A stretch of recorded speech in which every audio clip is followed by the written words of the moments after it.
got it. Very good. Thank you. Thank So you, Prabhuji. I don't know how to record, to be honest with you. That's why I didn't do it. Otherwise, I could have started We recording. need to log in as host, Prabhuji. Then only it will allow. Okay, so I don't have his login number. You see. Yes, Prabhuji. Yeah. So this state is called Brahma Bhuta, attaining which one is assured of going back to Godhead, back to home. Yes. So Brahma Bhuta is explained here. What is Brahma Bhuta? Brahma Bhuta is self-realization. See, when we realize ourselves as part and parcel of Krishna, then we are already liberated. So we'll go to the next verse. That's verse 25. Labante Brahma Nirvanam Rishaya Khina Kalmashaha Chinna Dvaida Yatatmanah Sarvabhuta Hite Rataha. Translation is, those who are beyond the dualities that arise from doubts, whose minds are engaged within, who are always busy working for the welfare of all living beings, and who are free from all sins, achieve liberation in the Supreme. So those who are beyond the dualities, like dualities, as we have explained so many times, that dualities are a good thing and bad thing, sukha and dukkha. See, sometimes we have problems, sometimes we don't. We are happy. We have all the goodness going through around us, and sometimes we have problems. You see, so when we get above that, we think that this is all our karma we are facing. See, in good time and bad time, then then we are behind that duality. See, that arise from doubts, and why those things comes because we doubt. See, we don't trust Krishna. See, we doubt that he's not our friend. We think why he's giving us some problem. See, but we don't realize he's not giving us problem. We have created problems for ourselves. You see, from the past verse. So, who are always busy working for the welfare of all living beings. And like this one, we can give, I think, as we read the purport, probably, Prabhupada is, we can take Prabhupada's example. Like Prabhupada has worked for the welfare of others, Why a 70-year-old person should leave his country for the Western people or hippies who are in all the bad habits, drug addicts, and illicit sex, smoking, meat eating, they're all in bad habits. Why should somebody bother for purifying them, you see? But this is how the pure devotee does, because he's a pure devotee, Prabhupada. He thought of others, he thought of us, that he should revive our consciousness, you see. Krishna is always there, and in all the births, he's with us. Even if it's a good person or bad person, he gives us this thing, consciousness, that you come back to me. He's so eager to take us back, but it's up to us, whether we accept him or not. And this is what it says: the living welfare of the living entities, so other living beings. That's what Prabhupada did. He came to Western country, and he revived so many hippies and all, see, and people who are in ignorance, life of ignorance. That's how our ISKCON association has grown. You see, the international society has grown all over the world. You see, and who are free from all sins. Once we are Krishna conscious, then we are self-realized. Then we become sin-free, because we don't want to commit any sins. We don't want to tell lies. Because we always think that we have Krishna with us. And he's always recording what we are doing, what we are saying. See. So when we realize that, then we don't want to commit any sins. We don't want to do anything wrong, you see, because we are God realized. We realize that Krishna is with us. We shouldn't do anything wrong. Like, if our Father is with us, we're going somewhere.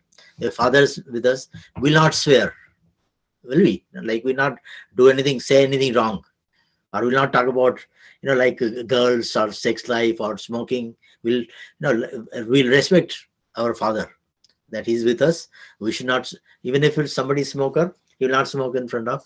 That's our culture anyway. You see, we should not smoke in the we should not do anything wrong which will offend our Father. So that's when we realize that Krishna, our Father, original Father, is with us all the time. Then we'll not do anything wrong. We'll not commit any sins. You see, and when we are free from sins, then liberation is waiting for us. Right? Okay, I'll read the purport and then we'll discuss that as well.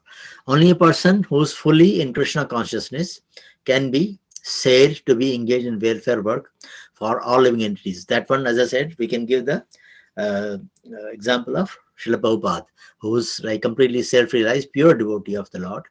He thought of others, and he left the India just with 40 pounds, and on the ship for so many days with suffering heart attacks and all. But he thought of others. He said, Krishna, I'm a puppet in your hands. You just make me dance the way you like. But since I have come to this land, let me fulfill my mission, which you have sent me here, you see, which my Guru Maharaj has told me to do, you see. So that's how he came. When a person is actually in the knowledge that Krishna is the fountainhead of everything, then when he acts in the spirit, he acts for everyone. See, yeah. So when we realize that every creation of Krishna, they are all our brothers. Whether animals, as this a takeaway. We have one takeaway message from our verse from this chapter as well as chapter 5. That's verse 18. Vidya Vinay Sampane Brahmane Gavi Hastini Shani Chaiva Shiva Pakecha Pandita Samadarshina. So that says that when we are in knowledge, then we see every, like whether it's a dog or elephant or a cow or Brahmana, all equally. See, we think they are all part and parcel of Krishna. So that's the true knowledge. The suffering of humanity are due to forgetfulness of Krishna as the supreme enjoyer, the supreme proprietor, and the supreme friend. So he's our supreme friend, as Prabhupada says.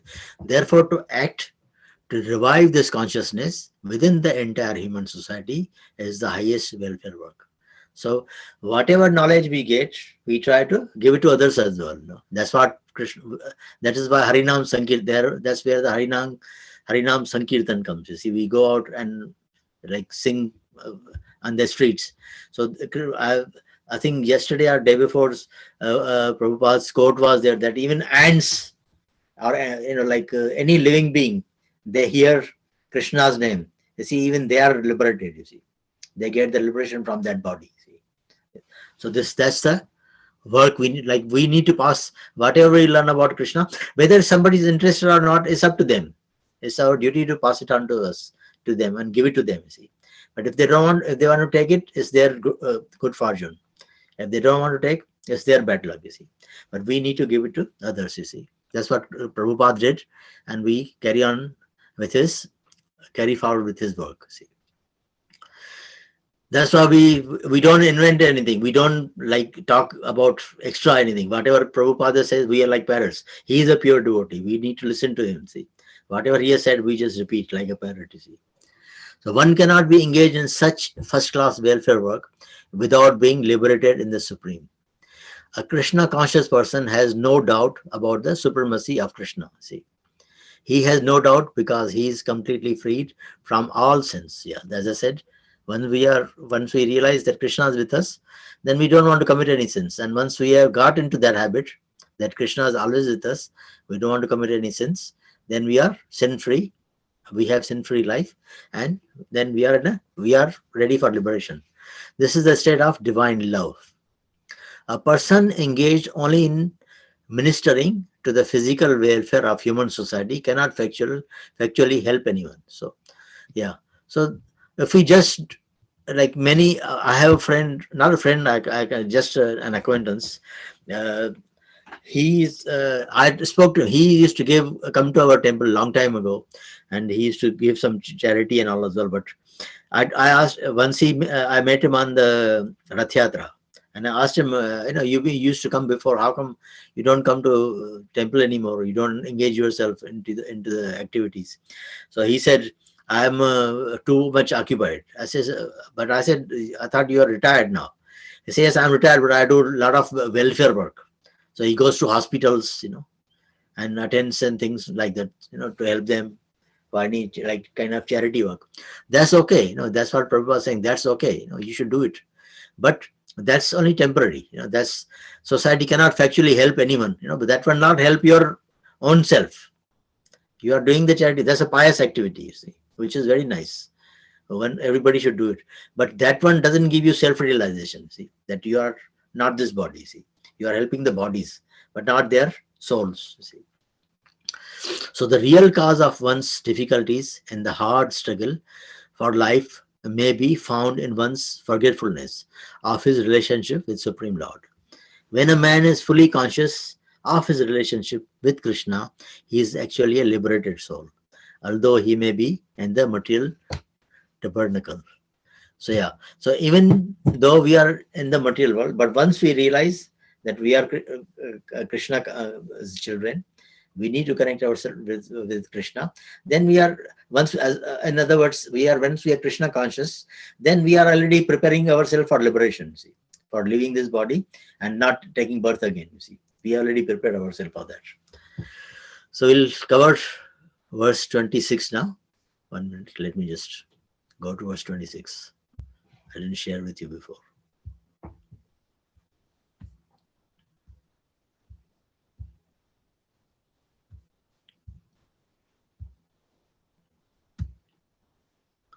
Anybody has got any question at this stage before we go any further? If I'm not going too fast.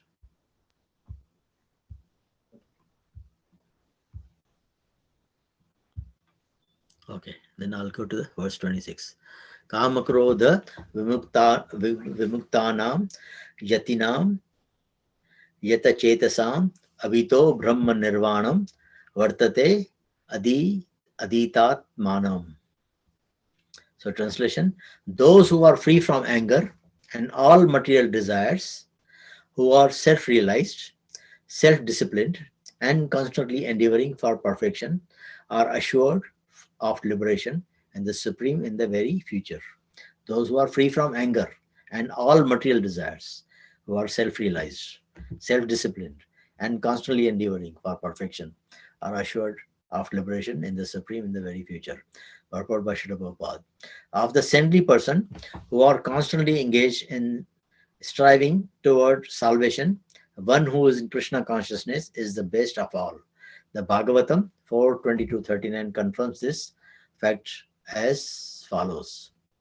Yat pada pankaja palasha vilasa bhaktya karma sayam grathitam udgrayanti santah tadvan nanrikta matayo yatato ruddha sroto gunastam aranam bhajavasudevam. Just try to worship in devotional service Vasudeva, the Supreme Personality of Godhead. Even great sages are not able to control the force of the senses as effectively as those who are engaged in transcendental bliss by serving the lotus feet of the Lord, uprooting the deep-grown desire for fruitive activities. In the conditioned soul, the desire to enjoy the fruitive results of work is so deep-rooted that it is very difficult even for the great sages to control such desires, despite great endeavors. A devotee of the Lord, constantly engaged in devotional service and Krishna consciousness, perfect in self-realization, very quickly attains liberation and the Supreme, owing to his complete knowledge and self-realization. He always remains entranced.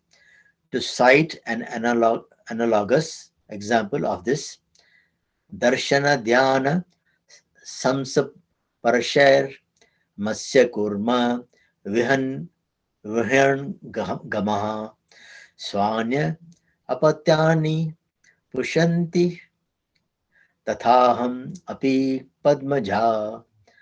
By vision, by meditation, and by touch, only do the fish, the tortoise, and the birds maintain their offsprings. Similarly, do I also, O Padmaja. Now, this verse has been told by Lord Vishnu or Krishna to Brahma. See, which is very nice actually. But Prabhupada explains an idea. You can listen that. You see, the fish brings up its offspring simply by looking at them. The tortoise brings up its offspring simply by meditation. The eggs of the tortoise are laid on land, and the tortoise meditates on the eggs while in the water. Similarly, the devotees in Krishna consciousness, although far away from the Lord's abode, can elevate himself to that abode simply by thinking of him constantly. By engagement in Krishna consciousness, he does not feel the pangs of material miseries. This state of life is called Brahma Nirvanam, or the absence of material miseries, due to being constantly immersed in the Supreme. Okay.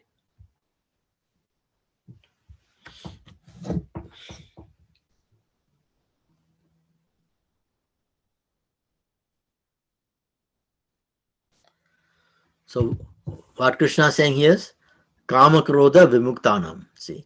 So those who are free from anger and material desires. You see. So as I said in the Krishna has said that before as well, in the second chapter, I think 262 verse. Dhyayato Vishayan Pumsa Sangasteshu Pajayate Sangat Sanjayate Kama Kamat Krodo Abhijayate. So while contemplating the object of senses, so the material desires, you see. So while contemplating the object of senses, one has attachment with them. So once we have the material, when we are engaged in the material life, then we get attached to those things, and from attachment comes lust, desire. So we need, once we get into that material, we want more of that. We become kind of habituated to getting some more of it. You see, lust, and from lust, when our lust is not fulfilled, then anger arises. You see. So that's and in that chapter of the Krishna, I think one of the chapters, I think sixth or so chapter, Krishna says that lust is the main cause of everything. See, because of lust, we want to get some more pleasure from the material life. See, so because of lust, the anger arises. See, when that lust is not fulfilled, then we become very angry. See, and that's the main cause of our falling down. See, those who are free from anger and all material desires, who are self-realized. So we have to be free from anger. Obviously, we do get angry. See, very difficult. Other day I was listening to one of a devotee. He's my god brother from Maharaj, and he says whenever I asked Maharaj that if I get angry, how can I control that? Because I'm a human being after all. See, and definitely we have those emotions, and sometimes I can get angry. And how do I control? So Maharaj told him that when you get angry, you need to wait.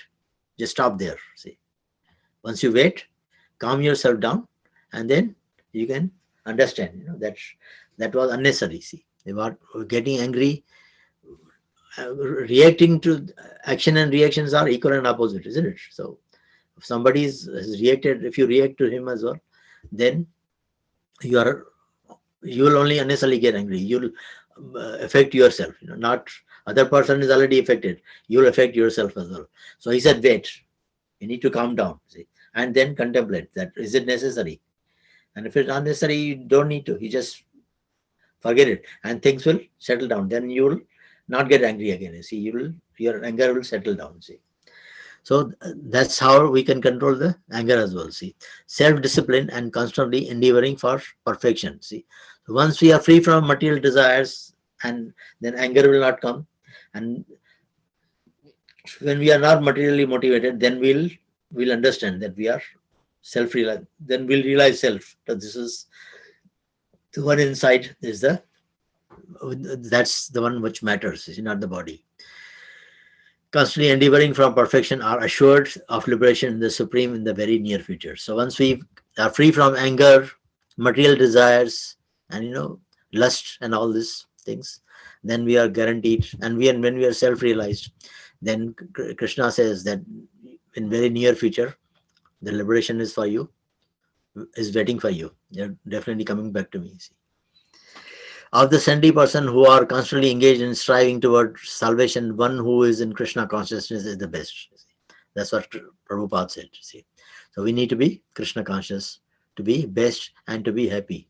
Just try to worship in devotion, service, Vasudeva, the Supreme Personality of Godhead. Even great sages are not able to control the forces of senses as effectively as those who are engaged in transcendental. Like we have heard the story of Vishwamitra. So he controlled his senses, meditated for 60,000 years. And after that, One Apsara came and spoiled all his meditation, you see. All 60,000 years hard work gone, see. So that's meditating was waste of time for him, see. So if you, that's why Krishna is giving a shortcut. Just realize yourself that you are my child and you're not doing anything. Don't ask for any fruits. Leave it to me. See, I'll do everything for you. Once we realize that, then we are connected to Krishna. Our Father is so rich, He will do everything for us. Why should we worry? We can't do anything. Nothing is in our hands. See, once we realize that, then we are happy. If you have a rich father, why will the person who's rich person's son, he don't have to bother. He knows I'm going to be rich. My father is going to leave all the wealth, see, for me. So why should we worry? See, it's like that, isn't it? So effectively, as those who are engaged in transcendental bliss by serving the lotus feet of the Lord, uprooting the deep-grown desires of fruitive activities. Yes, so fruitive activities also we have to give up. We don't have to. When we do anything, we don't have to expect anything. We can, whether anything goes right or wrong, we think it's all Krishna's mercy. And the conditioned soul, the desire to enjoy the fruitive results of work is so deep-rooted that it is very difficult even for the great sages to control such desires. Yeah, so as we said, that Vishwamitra was like attracted to that Apsara, and he spoiled all his hard work, you see. Okay. Despite great endeavor, a devotee of Lord constantly engaged in the devotional service in Krishna consciousness, perfect in self-realization, very quickly attains liberation in the Supreme, owing to his complete knowledge and self-realization. He always remains in trance to sight and analog. Example is this. Also, so this one example is given by vision, by meditation, and by touch. One only do the fish, the tortoise, and the birds maintain their offspring. See, like we human beings or even animals, they like animals, they lick their children, isn't it? We have seen dogs or even lions and all, they lick. So they show their affection, they bring their offspring like that. And we hug our children, we, cares them, we give them so many things, we look after them, we give them love, see. So they come up nicely that we have been looked after, see. And then example is fish. Now fish hasn't got arms or tongue, and same thing goes with the birds. They don't have tongue, to lick their offsprings. And tortoise as well, see, is so heavy it can't even. So there is example is given of the fish, so by even looking at them, their eggs, they give such a nice look of love, so their eggs are like kind of hatched and those offsprings are come. The tortoise brings up offspring simply by meditating. So it's in the water and the eggs are laid in the sand of the tortoise. So it's meditated on it, see. That's how it comes up, you see. And at the end, the birds as well, same as well, see. Similarly, the devotees in Krishna consciousness. So when we think like that as well, like the example of fish, tortoise, and this thing, they've just meditated. So we meditate on Krishna like that. That He is our loving Father. He is the ultimate, see. And we are His children. When we think that way, we can connect. That's the actual yoga, When we connect ourselves to Krishna, when we think of Krishna all the time, when we come to that state, then automatically I've seen so many things and so many changes in oneself that you even talk to Krishna. Krishna, what are you doing? Why I'm going through all this? So you start talking to Krishna. See? You get into that state. You talk to love because you think He's with you. He's listening to you. See, so that's the way we need to connect to Krishna. See. So once we are in that state, then we are liberating ourselves and we are getting ready to go back to Krishna. See. So he says, he does not feel the pangs of material miseries. So once we feel that way, then we're not feeling any difficulties, you see. This state of life is called Brahma Nirvana, see, or the absence of material miseries. See. Then we don't feel any misery. Even if good time, bad time is same for us, see, once we are Krishna conscious. due to being constantly immersed in the Supreme. Yeah, so that's the way Krishna consciousness works. So now in this next verse 27 and 28, Krishna is telling us this we'll learn more in chapter 6. This is for, I'll just read the translation straight away. Shutting out all external sense objects, keeping the eyes and vision concentrated between the two eyebrows, suspending the inward and outward breath within the nostrils, and thus controlling the mind, senses, and intelligence. The transcendentalist, aiming at liberation, becomes free from desire, fear, and anger.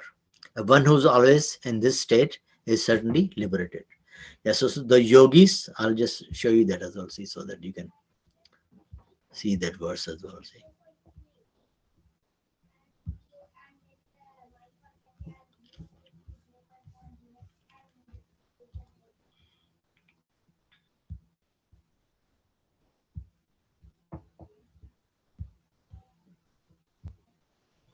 Okay. Shutting out all external sense objects, keeping the eyes and vision concentrated between the two eyebrows, suspending the inward and outward breaths within the nostrils, and thus controlling the mind, senses, and intelligence. The transcendentalist, aiming at liberation, becomes free from desire, fear, and anger. One who is always in this state is certainly liberated. So Prabhupada said, being engaged in Krishna consciousness, one can immediately understand one's spiritual identity, and then one can understand the Supreme Lord by means of devotional service. When one is well situated in devotional service, one comes to the transcendental position, qualified to feel the presence of the Lord in the sphere of one's activity. This particular position is called liberation in the Supreme. So that's the natural kind of Prabhupada is suggesting, you see. The other ones, the one Krishna is suggesting here, which will be, he said, after explaining the above principles of liberation in the Supreme, the Lord gives the instruction to Arjuna as to how one can come to that position by practice of the mysticism or yoga known as Ashtanga Yoga. So that one is Prabhupada is explaining here all this, which kind of yoga, yama, niyama, asana, pranayam, pratyahara, dharana, dhyana, and samadhi. In the 6th chapter, there will be the subject of yoga is explicitly detailed, and the end of the 5th, it is only preliminary. He's explaining, just giving us a hint. See what we'll learn in the 6th, how to like kind of through our Ashtanga yoga. Through Ashtanga means 8. Through our 8 bodily this thing, how do we connect with Krishna? I see. But at the end, Prabhupada said that is the not the easy way. This is why we want to learn in difficult way. See, when we can learn through the easy way by chanting Krishna's name, eating Krishna prasadam, associating with devotees, following 4 regulative principles. When we can catch Krishna through those processes, why we need to give so much trouble to our body? See, one has to drive out of sense objects such as sound, touch, form, taste, and smell by the pratyahara process in yoga, and then keep the vision of the eyes between the two eyebrows and concentrate on the tip of the nose with half closed lids. There's no benefit in closing the eyes altogether. Yeah, so many people we have seen when we go for Mangal Aarti, even here or other parts of India. See, many people they come then when they are chanting, they close their eyes and then they are going to sleep. See, they are falling to sleep. See, so that is, he said. So we should keep our eyes half open always. Whenever we are doing, we are not sleeping, we are not like connecting to the outer world, and then we are connected to ourselves. You see. Nor is there benefit in opening the eyes completely, because then there is hazard of being attracted by sense objects. Yeah. So as I said, the breathing movement is restrained within the nostrils by neutralizing this up moving and down moving air within the body. By practice of such yoga, one is able to gain control over the senses, refrain from outward sense objects, and thus prepare oneself for liberation in the Supreme. See?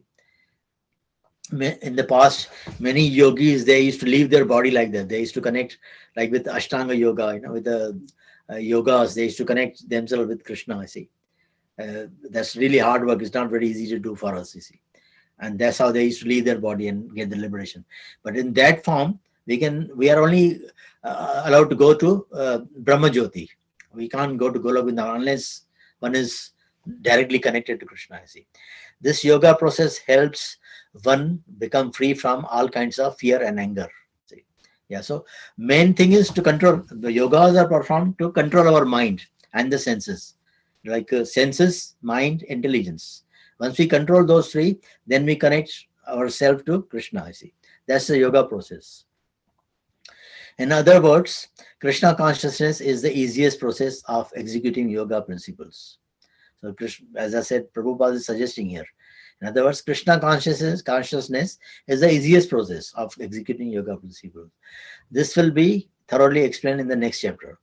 As a Krishna conscious person, however, being always engaged in devotional service, does not risk losing his senses to some other engagement. This is a better way of controlling the senses than by Ashtanga yoga. Even Krishna, we'll see the verse. Even Krishna, in the end of last verse of chapter 6, he says, Yoginam api sarvesham madgatena antaratmana Shraddhavan bhajate yoman samay yukta tamamata. Above all the yogis, the one who connects directly with me, see, who keeps me with him in his heart always, he's always thinking of me. He is a true yogi, Krishna says. See. So we'll do the last verse, and then if we have time, which I think we can, then we'll go through the story. Okay, so chapter verse 29. Okay, so Bhoktaram Yajya Tapassam Sarvaloka Maheshwaram Suhridam Sarva Bhutanam Gyatva Mam Shantim Richati.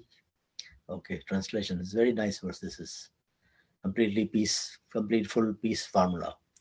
A person in full Krishna consciousness of me, a person in full consciousness of me, knowing me to be the ultimate beneficiary of all sacrifices and austerities, the supreme lord of all planets and demigods, and the benefactor and well-wisher of all living entities, attains peace from the pangs of material miseries.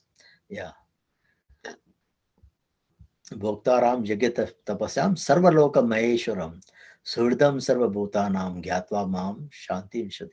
So Suhridam is very important. Suhridam Sarva Bhutanam. That means Suhridam means well-wisher. Krishna says, yeah, here you can see the benefactor. He's a well-wisher of all living entities. See, he clearly says, he's our well-wisher. So what else do we need? When we have a Lord Krishna is our well-wisher, why do we need the material, well-wishers who are just temporary? You see, we have a permanent well-wisher here. You see, so Prabhupada, the conditioned souls within the clutches of the illusory energy are all anxious to attain peace in the material world, but they do not know the formula of peace. So this is for peace, which is explained in this part of the Bhagavad Gita. The greatest peace formula is simply this: Lord Krishna is the beneficiary in all human activities. Men should offer everything to the transcendental service of the Lord, because he is the proprietor of all planets and the demigods thereon. No one is greater than he. He is greater than the greatest of the demigods, Lord Shiva and Lord Brahma. In the Vedas, Shvetashvatara Upanishad 6.7, the Supreme Lord is described as Tam Ishwaranam Paramam Maheshwaram. Under the spell of illusion,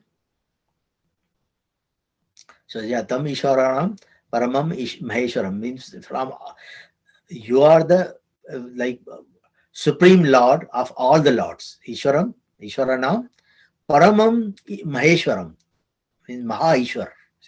You are the Supreme Lord of all the lords, gods. You are the Supreme God. That's what it means. Under the spell of illusion, living entities are trying to be lords of all they survey. but actually they are dominated by the material energy of the Lord. The Lord is the master of material nature, and the conditioned souls are under the stringent rules of material nature. Unless one understands these bare facts, it is not possible to achieve peace in the world, neither individually or collectively. This is the sense of Krishna consciousness. Lord Krishna is the supreme predominator, and all living entities, including the great demigods, are his subordinates. One can attain perfect peace only in complete Krishna consciousness. This fifth chapter is practical explanation of Krishna consciousness, generally known as Karma Yoga. Okay, so Karma Yoga, this is the name of this, and action. So first of all, Krishna gives the knowledge. When Arjuna asks the question, "What is good for me?" You see, is it sannyas, taking complete sannyas, or working as a devotional? Because I'm confused. So Krishna gives the knowledge. He said, working and devotional service is better than even takes. Both are same. Both are going to the same place, but working in devotional service is better. So that's first of all, he gives knowledge of the supreme, his own knowledge, and then he's showing how to execute it. Now when we think how to execute that knowledge, that when we think that Krishna is the whole and soul of everything, then we are at peace. We are not like if we are working in a company. If company is making loss, doesn't make any difference to the this thing, because he'll get his wage anyway. See, he's making profit, he'll still be same for him. See, he at the most he'll probably get a bonus, but otherwise it'll be same for him. It's not going to make any difference to the person who's working in the company. The question of mental speculation as to how karma yoga can give liberation is answered herewith. To work in Krishna consciousness is to work with the complete knowledge of the Lord as the predominator. Such work is not different from transcendental knowledge. Direct Krishna consciousness is Bhakti Yoga, and Jnana Yoga is a path leading to Bhakti Yoga. Okay, so as I said, Bhagavad Gita is divided into three parts. First part is Karma Yoga, duty, and then is Bhakti Yoga, and then last 6 chapters are Jnana Yoga. But they are all connected to, all three are connected to, all two are connected to Bhakti Yoga only. See, so he says then Jnana Yoga is a path leading to Bhakti Yoga. See, so Jnana, that means knowledge we need to gain, how we need to give up this body and connect ourselves to Krishna, not to take birth again. That's the true knowledge. Krishna consciousness means to work in full knowledge of one's relationship with the Supreme Absolute. And the perfection of this consciousness is full knowledge of Krishna, or the Supreme Personality of Godhead. A pure soul is the eternal servant of God, as his fragmental part and parcel. He comes into contact with Maya, illusion, due to the desire of Lord it over Maya, and that is the cause of his many sufferings. As long as he is in contact with matter, he has to execute work in terms of material necessities. Krishna consciousness, however, brings one into spiritual life, even while one is within the jurisdiction of matter, for it is an arousing of spiritual existence by practice in the material world. The more one is advanced, the more he is freed from the clutches of matter. The Lord is not partial toward anyone. Everything depends on one's practical performance of duties in Krishna consciousness, which helps one control the senses in every respect and conquer the influence of desire and anger. And one who stands fast in Krishna consciousness, controlling the above mentioned passions, remains factually in the transcendental stage or Brahma Nirvana. The eightfold yoga mysticism is automatically practiced in Krishna consciousness, because the ultimate purpose is served. There is a gradual process of elevation and the practice of yama, niyama, asana, pranayam, pratyahara, dharana, dhyana, and samadhi. But these only preface perfection by devotional service, which alone can award peace to the human being. It is the highest perfection of life. Yeah. Okay. So we need to practice that. We need to understand that Krishna is the samam bonam of everything. See, we are only his subordinates. And when we are serving Krishna with full faith, without any doubts, when any doubts, that's the reason of us being in this world. See, because we have doubts that whether Krishna is our well-wisher, you see, whether Krishna is the God. Not many people have, we listen to kathas and everything nicely, and once we go out, we forget everything, see. And Vrindavan, there is called Palajhar, means we take everything, and then when you go out, you just completely throw everything out, see. Prabhupada has given example of elephants as well. See, they go and take nice baths and they reverse, and when they come out and they roll themselves into the dust, so they get dirty again. You see, so we are also like that. We go and hear nice things in the temples, about Krishna. When you go out, we forget everything. We get dirty again. You see, so which is not really nice thing to do. So little bit time is left. I'll see if I can. Yeah, I'll tell you the story of this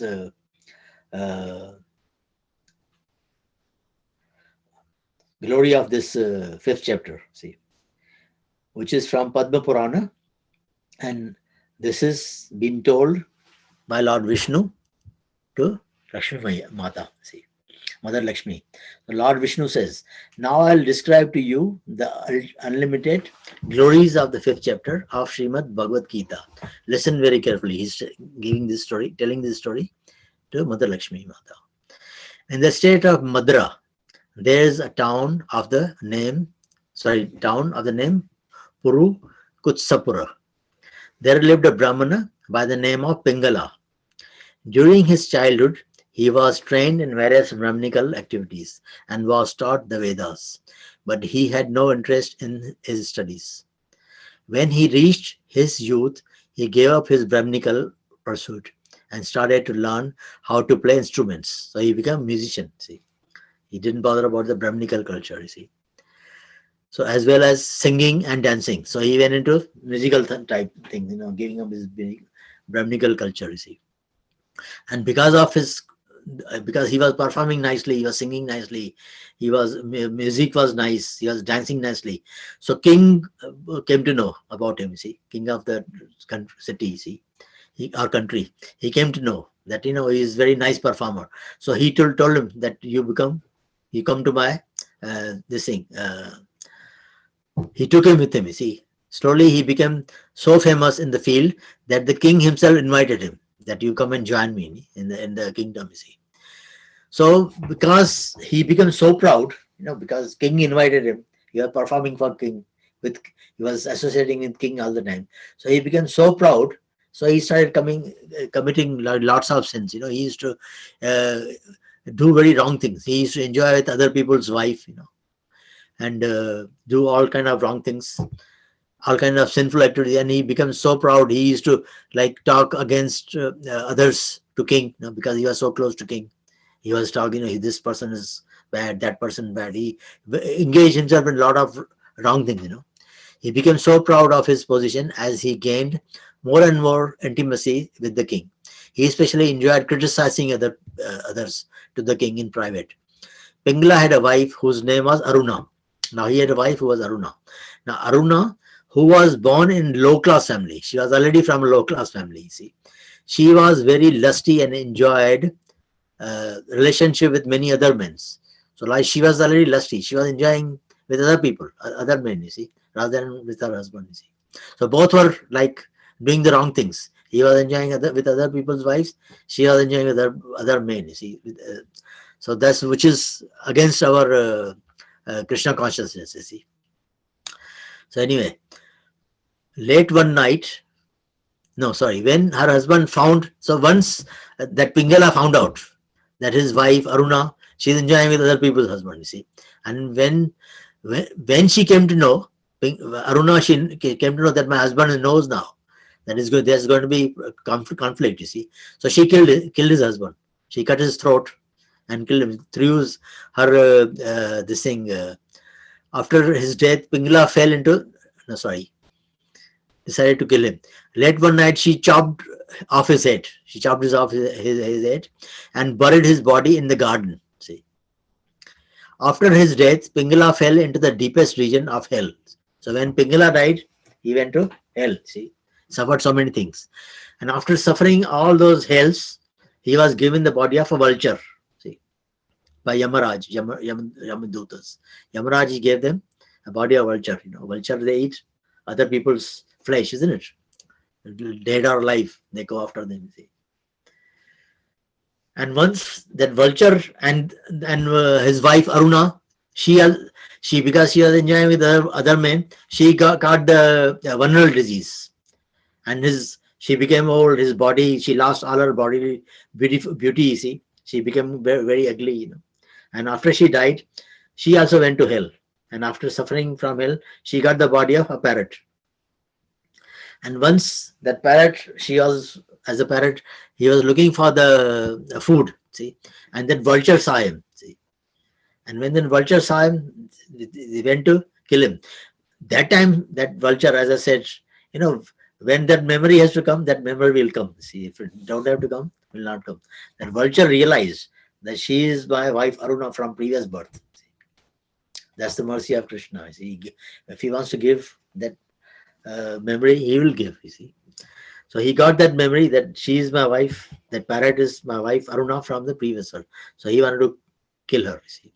So he caught her with his beak, the vulture, see, and killed her. You see, killed the parrot. And when that parrot died, it fell into the sea. See, and in the sea there was one skull. Skull of a dead man. Because if you go to like north of India, Banaras and all, what they do, they just burn the body, then they throw in the river Ganges. They still do it, I think. I've heard. So anyway, so this parrot fell into the skull of the dead person in the water. You see, and at that time there was one parrot. One minute. Huh?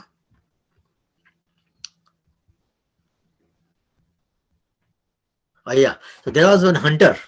See, when parrot died, hunter saw that vulture killed the parrot. So he shot arrow to vulture. See, and killed the vulture also. And vulture also fell in the same skull. See, same into the water, into the same skull. See, and he also died. So after they both died, they were like from Pingala and Aruna from the previous life. When they both died, in that skull, the Yamadutas came to collect them. See, and they went to Yamaraj again. See, Yamaraj says, "You have completed your term now. You are free from. You are liberated now. You can go to Vaikuntha. You don't need to be in the hell anymore." So they were surprised. We completed so many sins in a human body, and we got the body of the bird, and we not done anything good in the birdie life because we are not self-realized. See, birds are not self-realized, and how still we are getting like liberated. See, so he told them the story of one sage. So one day, I'll tell you. I'll read the story through. Then you will better understand. See. You are not free from all sins, and you may go to Vaikuntha. This is Yamaraj telling Pingala and Aruna. When Pingala and Aruna heard this, they inquired from Yamaraj how two sinful persons, such as they, had attained the right to go to Vaikuntha. Yamaraj replied, on the banks of the river Ganga lived a great devotee of Lord Vishnu by the name of Vat. He was a sage. He was free from lust and greed. Daily he recited 5th chapter of Srimad Bhagavad Gita, and when Vat gave up his body, he went straight to Vaikuntha. Due to his reciting the 5th chapter of Bhagavad Gita daily, his body became completely pure, and because of your coming into contact with the skull, so they fell into that skull. That was the skull of that Vat, who was completely purified, you see. Of the body of that devotee, you both have attained Vaikuntha. This is the glory of the 5th chapter, the Srimad Bhagavad Gita. Lord Vishnu said, my dear Lakshmi, when they both heard the glories of the Bhagavad Gita from Yamraj, they became very happy and sat down in the flower airplane which had come to take them to Vaikuntha. So the special airplane came with flowers to take them to Vaikuntha. Anyone who hears the 5th chapter of Srimad Bhagavad Gita, even the most sinful will attain Vaikuntha. So just by hearing 5th chapter, we can expect we are already free from sin, you see. So we can go to Vaikuntha. So that's the glories of the, we've gone 7 minutes over, but that's very important, what we learned. So I'll stop here. I hope you have learned some good things from this chapter. And I think probably next week, Radhavanath Prabhuji will back. He may go over it again and probably go to chapter 6. So is there any comments or any questions or any doubts somebody has? We can discuss quickly and then we can finish for the day. Prabhu, where is this story given about this Aruna Pingla and this That's from devotee? Padma Purana. It's from Padma Purana. Okay. Padma Purana. Chapter 5, Pingala and Aruna is from Padma Purana. Bhagavad Gita, yeah, that's right. Yes. So is there anywhere we can read even for the other chapters as well, if there is any? Yes, there are all the stories are there of 18, all the 18 chapters in all the Padma Puranas. See, Padma Purana, all the from first chapter to 18th chapter, they all got stories. You see, but it's best you hear the story after reading the chapter, then you enjoy more. When you heard when you read the whole chapter, then you read the story, then you'll enjoy the story more. You see, you're better. See. Yes, Prabhu. So, Thank you, Prabhu. then you'll understand the glory of the chapter, isn't it? Yeah. So if you see if you can find, if you can't find, then I'll share the link with you. I'll send you the link. Thank you, Prabhu. You're welcome. Anybody else has any doubts or questions?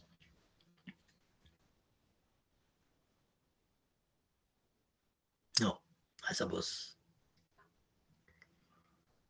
Right, 1, 2, 3, gone. All right. So, anybody has darshan, or shall we see Radha Gokulananda and finish today? Hare Krishna, yeah, mine are still awake, so I'll give you the darshan. Oh, thank you, Mataji. Thank you very much. No problem. Nice darshan. We will be obliged.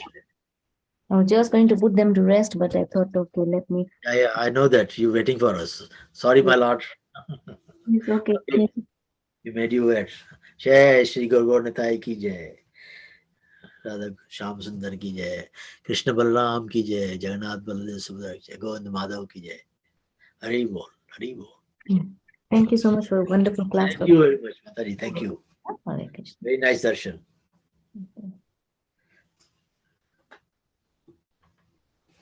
So is okay. We'll finish today. I think Radha Shankar Prabhu, can you tell me when is he coming back next week or? Prabhuji, I have no information, Prabhuji. Not sure. He says he'll be back on middle of this month. So I think he should be coming back next week. If not, then we'll just revise this chapter. I think he should be back. Or if you want, if anybody wants notes of this whole chapter, 5th chapter, then I can share those. I got the notes. I can share the notes with you as well. See, then you can have a look at them, and you can just this all from all the verses. I've just made small notes, just a few lines. Then that will be beneficial to all of you. See. Okay, then we'll finish for today. Thank you very much, all for listening to me, for bearing with me for 4 weeks. And if I said anything wrong or anything gone which is not appropriate,